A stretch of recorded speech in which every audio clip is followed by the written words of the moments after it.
25 sene şeydeydim, İsveç'teydim. Artık yoruldum. Uçağa binmeye gayrı yoruldum. Oğlan bana bir ev tuttu. Bizim evimiz var, 2 tane dairemiz vardı Ankara'da. Kiracı çıkmadı. Ankaralı bir Keçiören'de ev tuttu. Oturdum. Neyse komşularım da sizden yollar çok iyiydi. Aman öyleydi. Benim ailemden daha üstünde.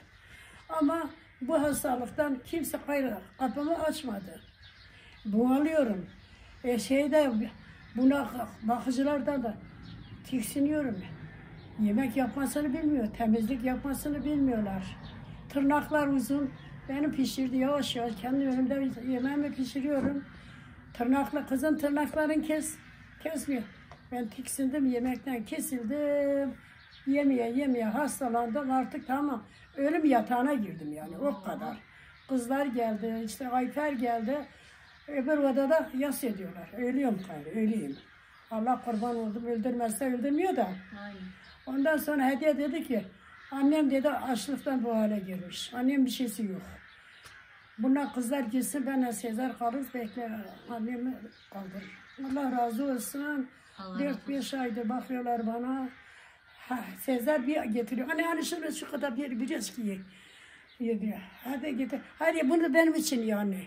Zorla sanki bir bebek beslediler. Elhamdülillah çok şükür. Bir de Allah'ıma şükürler olsun. İyiyim. Namazımı kılıyorum. Kendi kalkıyorum ama artık kalkıp da yani yemek falan pişirmiyorum. İşte anası geliyor, yemeğimi pişiriyor. Sabah kahvaltımı getiriyor. Kız da yanımda, Allah'ıma şükürler olsun, çok rahat. Oldu mu?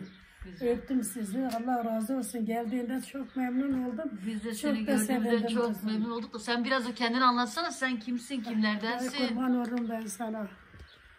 Herkese de selamını Baş söyle. üstüne. Büyüklerin ellerinde, küçüklerin gözlerinden öperim kuzum. Senin de onlarca gözlerinden öperim. Kızımın da gözlerinden öperim yavrum. Allah razı olsun sana. Senden de. İşte biraz öyle diyorum. Kendini anlatsana biraz, kimlerdensin? Şimdi iyiyim kuyuyoruz. İşte biraz gözlerim, oğlan büyük olan beni götürdü şeye. He. Ama gözlerim şimdi dumanı, bu doktor demiş ki hayır camda değil dedi. Hı. Kızım ne zahmet ediyorsunuz yavrum da. O da şu arkada Hediye'nin evinde oturuyor. O da bu kızın amcası. Kızın amcasının amcası. Ha. Ben ne dedim unuttum işte. Gözleriyle ilgili oğlun seni doktora götürdü ya. Doktor dedi ki hayır camda değil dedi. Ha. Damarlar ölmüş. Göz damarları. Yaşı. Yaş kaç biliyor musun? Kaç? 98 yaşındayım. Maşallah.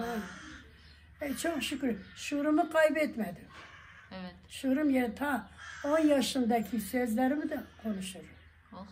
10 yaşındaki sözlerimi konuşurum. O kadar. Kürtçe anlıyor musun? Anlıyorum tabii. Hı. Kırmancı Bey. Ben 10 yaşındaydım. Heh. Babaannemin teyzesini oluyordu. Biz o zaman köye gittiydik.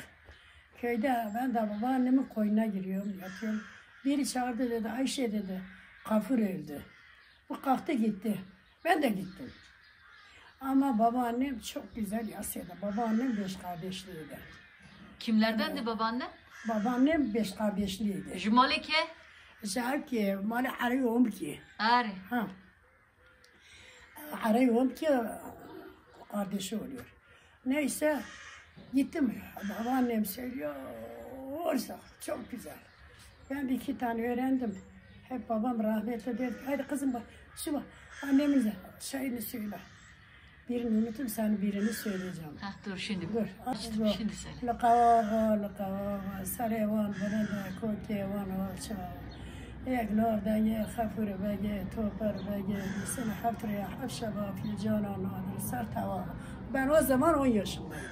10 Daha yaşında. hala unutmamış. Bir daha söyle teyze, bunu araba geçti şimdi. Aha. Lakawa, sarevan, banana, kokevan, olça. Eknordan ye khafur bege, topar bege, sana haftraya hafşaba fi canan nadir sartava. Tamam mı? Çok güzel. Ya. Daha işte 10 yaşındaydım. Daha hala kafamda. Benim sürümü kaybetmedim. Ama herkese nasihat verirdim. Bunlar kafamı aldı kızım dedim. Siz beni salak ettiniz gayrı. Salak oldum daha.